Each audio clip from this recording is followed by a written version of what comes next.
just like you are. Bon, j'avais entendu parler de Présence. Je voulais voir Présence. J'ai vu Présence. Et maintenant que j'ai vu Présence, je viens me dire que cette merde de Magic Mike 3 était pas si mal.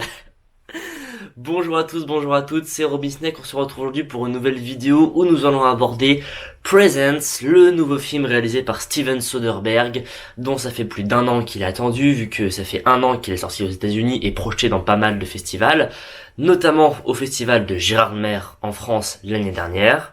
Il est sorti ce 5 février en France, je l'ai vu dès le jeudi, donc dès le lendemain de sa sortie, et on va pouvoir en parler. Je précise comme d'habitude, n'hésitez pas à vous abonner, à mettre un petit pouce bleu, mettre un petit commentaire en dessous de la vidéo, la partager, ça fait toujours plaisir.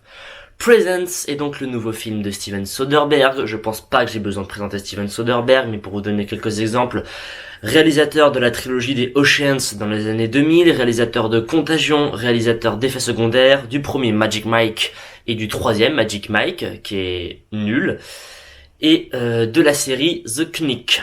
Il s'était déjà essayé à l'horreur en 2014 avec le film Paranoia, vu que pour ceux qui ne savent pas, le projet de Steven Soderbergh, c'est de faire un film par genre existant. Et donc cette année, on aura droit à 2 Steven Soderbergh, on a eu droit à Présence et on en aura droit dans 1 mois à The Insider, qui sera un thriller policier, avec Michael Fassbender, que je pense que j'irai voir parce que ça a l'air sympa quand même. Et donc voilà, donc je précise que pour tous ceux qui pensaient que Présence était le premier film d'horreur de Soderbergh, c'est pas le cas, et donc il a déjà, comme je l'ai dit, réalisé Paranoia en 2014 qui avait eu son petit succès. Mais là on va parler de Présence, qui n'est pas vraiment un film d'horreur, mais plus un thriller fantastique psychologique. Le résumé pour faire simple, comment dire, on va suivre dans une maison, une nouvelle famille bourgeoise qui emménage dans cette maison, et une présence fantomatique va les suivre pendant 1h20. Je peux pas résumer mieux que ça, parce que le film dure 1h20. S'il avait duré plus, je serais sorti de la salle, tellement c'était... On va en parler, mais je pense que 1h20 était la très très bonne durée pour ce film, fallait pas faire plus long. Et le concept très fort du film, qui je pense, si vous avez vu de la bande-annonce, vous avez compris, c'est que tout le film est filmé du point de vue du fantôme. Nous sommes dans les yeux de la présence. Donc c'est un film entièrement en vision subjective. Vous savez, vision subjective, c'est dans les yeux. Nous sommes dans les yeux de la présence, nous sommes le fantôme et nous suivons cette famille. Et donc le concept, c'est qu'on va essayer d'interagir avec eux en brisant la frontière entre le monde des morts et le monde des vivants, de quelque manière qu'elle soit. La présence va être à la fois en même temps observatrice et en même temps actrice du film. Donc je dirais que un des seuls gros points forts de ce film, c'est son idée et sa mise en scène, parce que je pense qu'il y avait que Soderbergh pour trouver une idée aussi farfelue et qui marche aussi bien. Si vous avez vu la bande-annonce, vous l'aurez remarqué, le film est entièrement filmé en ultra grand angle, déjà pour faire comme si on voyait dans des yeux, parce que vous savez que notre vision, nos yeux, on voit les bords un peu arrondis, un peu flous, donc le film c'est que de l'ultra grand angle avec les bords arrondis et un peu flous, où nous sommes dans les yeux de la présence.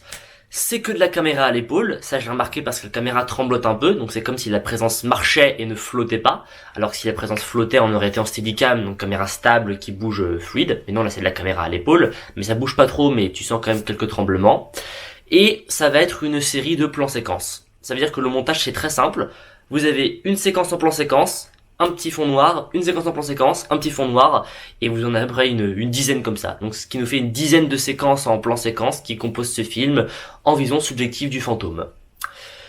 Au-delà de son concept intéressant et d'une lumière extrêmement bien travaillée, parce que Steven Soderbergh a toujours eu un travail de la lumière très travaillé, on l'a notamment pu le voir dans Magic Mike 1, 2 et 3, même si je répète, Soderbergh n'a fait que Magic Mike 1 et Magic Mike 3, même si pour moi le 2 c'est le meilleur. Il y avait un gros travail de la lumière dans les Magic Mike. Et là, c'est pareil, il y a un travail sur les lumières, sur les teintes bleues, les teintes grises, les teintes jaunâtres, beaucoup de jaune.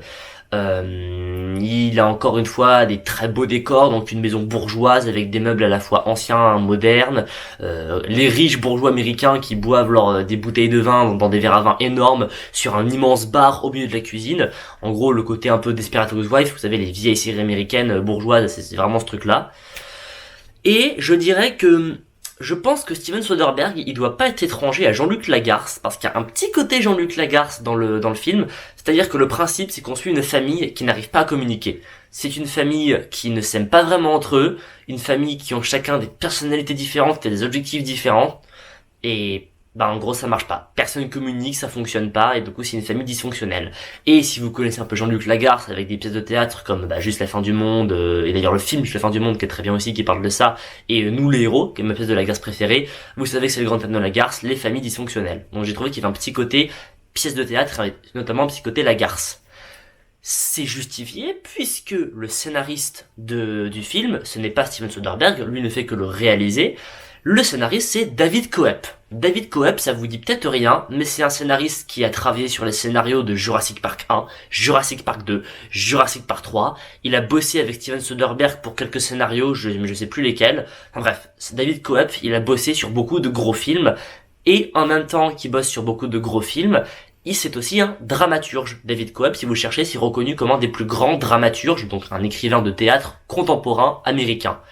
Donc je pense que étant dramaturge de métier, il connaît Lagarce, il doit connaître le principe des familles dysfonctionnelles dans les pièces de Lagarce, donc ça a dû forcément l'inspirer.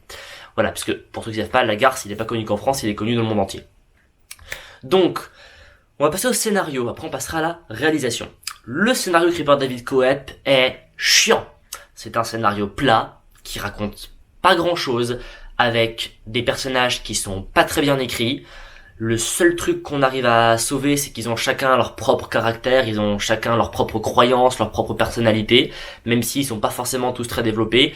Je précise que le personnage le plus intéressant, c'est le personnage du père, qui est joué par Chris Sullivan, qui est un père qui à la fois croit aux fantômes, mais croit pas non plus à l'enfer et au paradis, alors qu'il a été élevé dans un milieu chrétien. Il y a toute une backstory qu'il va vous expliquer avec un super monologue.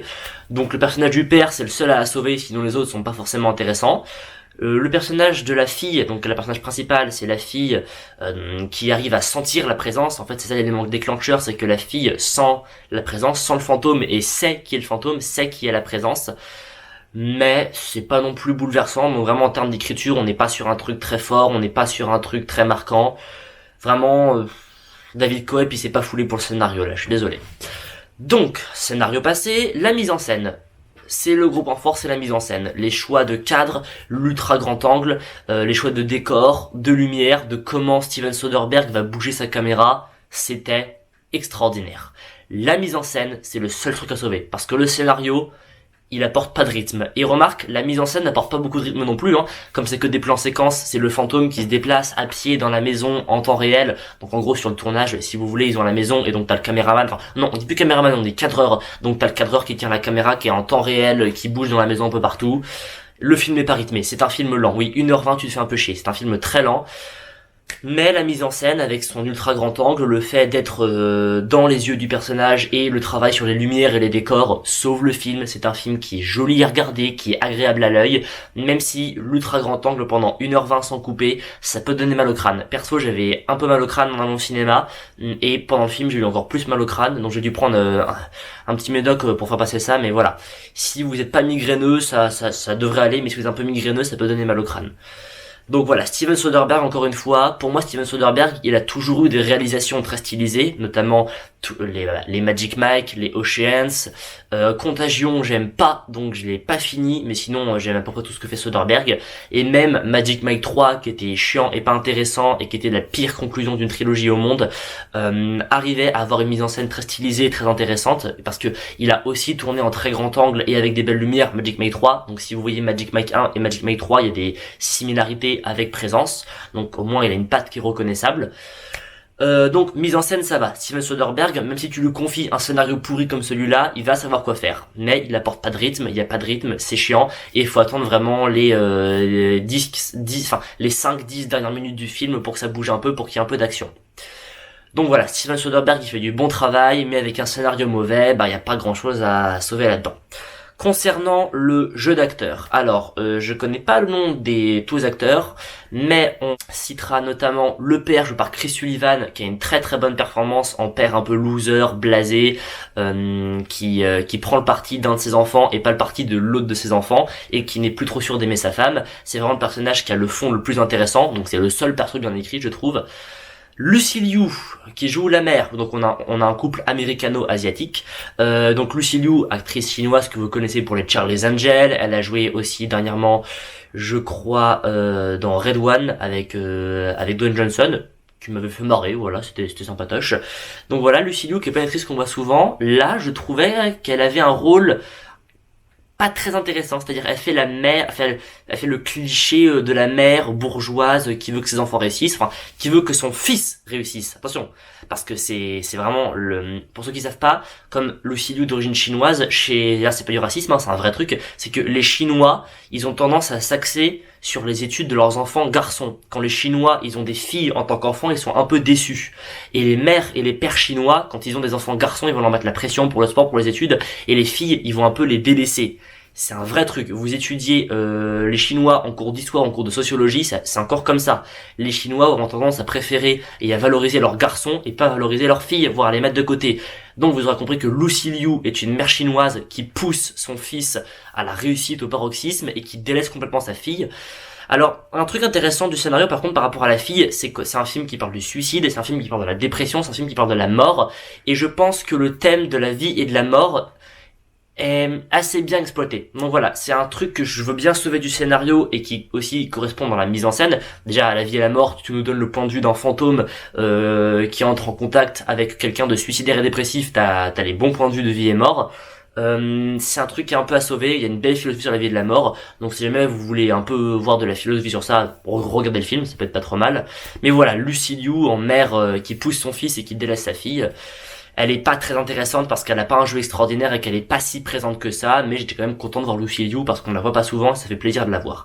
Surtout que techniquement, Présence, c'est un film bien plus qualitatif que Red One, sans vouloir cracher sur Red One. Les deux enfants, alors le fils, il est quasiment pas toujours là, c'est-à-dire on le voit pas beaucoup et j'ai pas trouvé qu'il avait un jeu intéressant. La fille, c'est la perso principale, celle qui est le plus là, celle qui est la plus présente. Elle a un bon jeu. Et elle est vraiment dans cette idée de est-ce qu'elle sent vraiment la présence, est-ce que c'est une illusion, voilà, c'est vraiment est-ce qu'elle connaît la présence et parce qu'elle sait qui c'est, je rappelle. Donc voilà, il y a vraiment cette dichotomie où à la fois elle doute un petit peu sur un peu tout, sur sa vie, mais où aussi elle est sûre de ce qu'elle voit, de ce qu'elle entend. Donc c'est assez intéressant, elle a un bon jeu, la fille, vraiment bon perso principal pour le coup. Il y a un autre personnage, c'est le petit copain de la fille qui va avoir une révélation que tu vois venir à 200%, c'est-à-dire que dès l'apparition du petit copain dans la maison, bon, première fois que tu le vois, tu sens, ok, le mec est pas net, il va se passer un truc avec lui, et il se passe effectivement un truc avec lui, donc le film dure 1h20, je vais pas spoiler, mais tu vois le film, tu vois le petit ami, tu sens que c'est un mec pas net et un mec chelou. Il a un jeu intéressant, mais la VF est pourrie.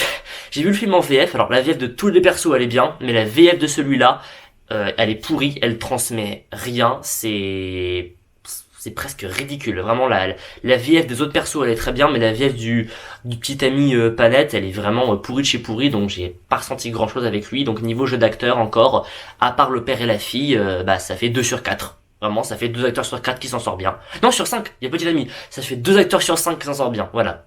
2 acteurs sur 5, c'est même pas une moyenne. Bah en fait, je vois que ça fait 13 minutes que je tourne et j'ai pas grand chose à dire de plus. Je pense que la vidéo fera 10 minutes ou même un peu moins. Je ne vous recommande pas Présence. Si vous êtes fan de Soderbergh, restez sur ce qu'il a fait avant. Si vous êtes très très fan de Soderbergh et voulez-vous voir un film qui philosophe sur la vie et la mort et qui a une bonne mise en scène avec des ultra grands angles, parce que ça change un peu de ce qu'on voit d'habitude, allez le voir. Mais heureusement que j'ai pas payé la place. Parce que pour info, moi on m'a offert pour mon anniversaire une carte CGR avec des places prépayées dessus, donc j'ai pas payé la place, j'étais content de pas l'avoir payé parce que c'est le plus mauvais Soderbergh. Voilà, je crache un peu sur Magic Mike 3, mais même Magic Mike 3 est mieux que Présence.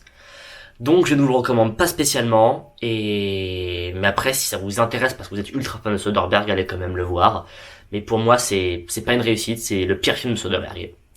Voilà, c'était tout pour cette petite critique de Présence. J'espère qu'elle vous aura plu, même s'ils étaient un peu négatifs, mais vous savez, moi je suis honnête, hein, j'essaie de transmettre l'honnêteté dans mes vidéos.